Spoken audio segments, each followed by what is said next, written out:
Pursuant to Internal Revenue Service guidance, be advised that any federal tax advice contained in this program is not intended to be used, and it cannot be used by any person or entity for the purpose of avoiding any tax penalties that may be imposed by the Internal Revenue Service or any other U.S. federal taxing authority or agency, or promoting, marketing, or recommending to another party any transaction or matter addressed in this show. The opinions expressed by the host and the guests are their own and may not be used as authoritative advice. Any use of this material without the written consent of the host is strictly prohibited. Welcome back. I am your host, Attorney Stephen Leahy, and this is the IRS Radio Hour on AM 560, The Answer. We're talking about this article in the Wall Street Journal, and I encourage people, go find the article because it's a great article. She talks about the investigation and how this came up, and this really came up in a separate investigation, and not an investigation of the IRS, but actually how that rule that said that the IRS's rule was reached, how they reached that rule. And it was really in conjunction with the Department of Justice, which is not supposed to happen. No, well, and if you want to find out the articles we're reading, we're going to start posting them on my Facebook page for my organization called My Vote Counts on Facebook. But we're not going to call it the stack of stuff. No, we won't call it. We can't do that. Legally, we can't do that. It's the My Vote Counts stack of stuff. No. But we will post the articles. I will post the articles to that. And if you guys want to follow them, that way you can. And you can leave me a note there. Steve, this week we're talking about your blog. What is on the blog this week? Well, this week I wrote an article about the IRS collection process, okay, because I wanted to. Well, that sounds very, very intriguing. Well, it is because, what happens is you start getting mail from the IRS. And then you put it in the drawer. If you owe. But there's a sequence of letters that the IRS goes through and how this all works. And of course, I find it interesting. Yes, you do. How this all works. And I think if you're getting mail from the IRS, you could be interested in how this all works and what it all means. Oh, how I should have been. Yes, you should pay attention. And as I think I've said many times on the show that people come to see me and they have a stack of mail that's unopened. And then they come to see me after something terrible has happened, like the IRS has frozen their bank account, or they go to work one day and find out that their checks are being levied, and they don't have a check this month. And NPD, that is. They do. That's right. That's what the Marine Corps used to call it. And then, so this is important stuff. And, I think the IRS has 4 levels of that they go through in order to collect. Okay, so the first level is they send you a letter. The IRS calls this a notice. And the first notice they send is, if you look on the top right-hand corner of the notice, it's going to be stamped with a number, because the IRS has a number for everything that they do. Nothing's by happenstance. No, that's government. Exactly. SOP. That's right. And so if you look at the top right-hand corner, there'll be a number stamped, and that's the first letter is stamped CP, means computer paragraph. I can't figure out. I looked forever to find out why they call it that, but they don't. Who knows why? That's why they call it computer CP 501. So that's the first letter that's sent out, and it's generated automatically. There's 10 regional compliance centers, they're called, throughout the country. And so if it pops up into their system that you have a balance due, the system will automatically send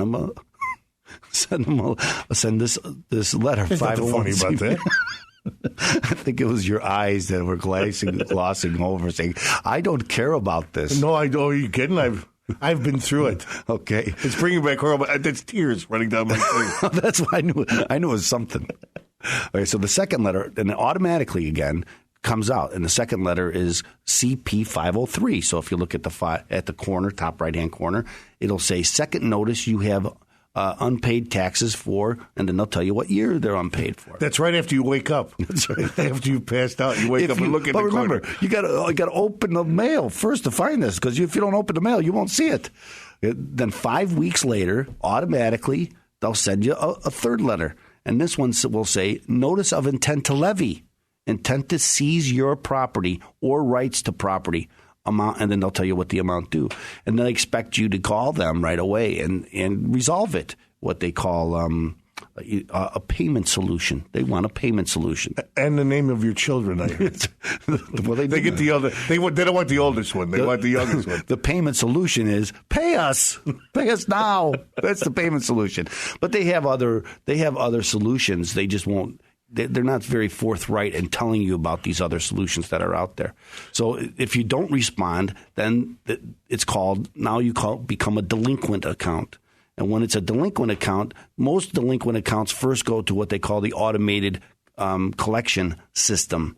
And this is there's several centers around the country who have operators at a desk with a computer. And they have a lot of information about you that you wouldn't even have suspected they have. For instance, they might have already pulled your credit report. Everything that's ever been in your tax records are there, your personal information. So they know my children's names already? Yes, they do, because it's on your tax form, isn't it? Yes, it is. And if you want to deduct your kids or exempt your kids, then it's on your tax form. And so they know all of that. So they know your telephone number, your date of birth, all of this. And again, they probably pulled your credit report. So you don't know this when you're talking to them, that they have all this information right in front of them.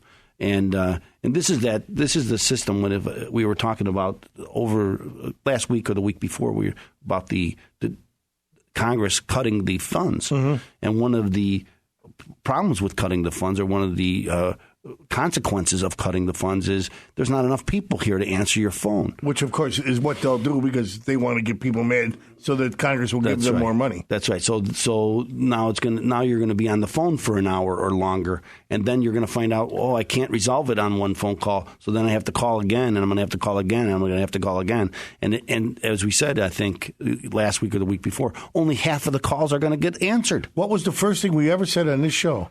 Never call the IRS yourself. I agree with that. I absolutely So the first thing you do is you call an attorney. How could they get in contact with an attorney? If they call an attorney, they should call a local attorney, and they should call an attorney whose name is Stephen Leahy, and they should call him at 312-664-6649. But if once you go through the ACS, if you don't, some go right to what they call a revenue officer, and this is what they call a collection field function. So some skip the ACS and goes right to the collection field function, but sometimes it's not resolved in ACS, and then those go to the collection field function. And this is where you get an officer. So it's assigned to one specific person.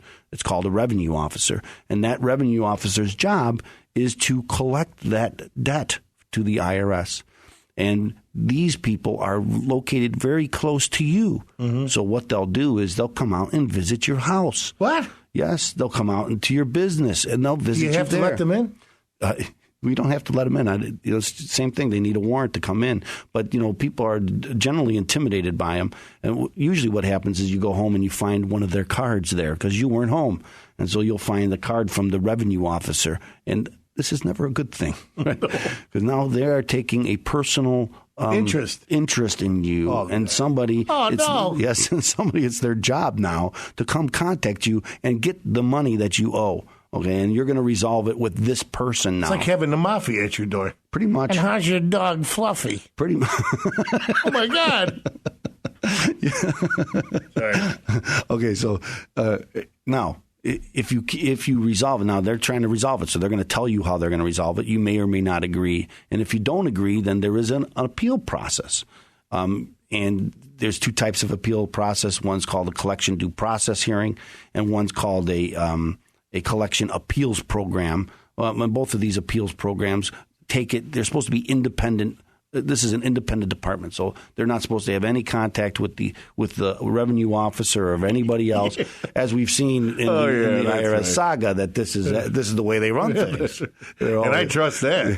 They have everything separated. Yeah. So if you don't like your resolution, which is generally, if you're doing it yourself, is pretty much imposed by the IRS or the collection officer. So what if I called you after my first letter or my second letter? Then they won't be coming to the house or anything, right? This is just because I have a stack of letters in my drawer that I haven't opened. Because if you have a lawyer, then then they'll have to contact your lawyer. They won't come out to your house. They'll contact your lawyer, And this is what you want. You want to insulate yourself from the IRS.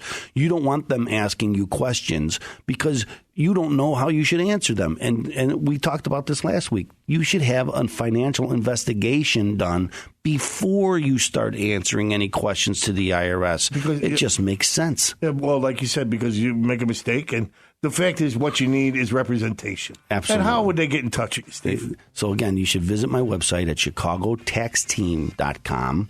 There's a blog there. There's the IRS Radio Hour link, and you can watch the show, and this segment will be there, and you can go back and listen to it so you can understand how this all works. Or you can go to AM 560, The Answer, take a piece of our weekly shows or our podcast there. Or call me at 312-664-6649. Or you can send me an email at questions@irsradiohour.com. Johnny.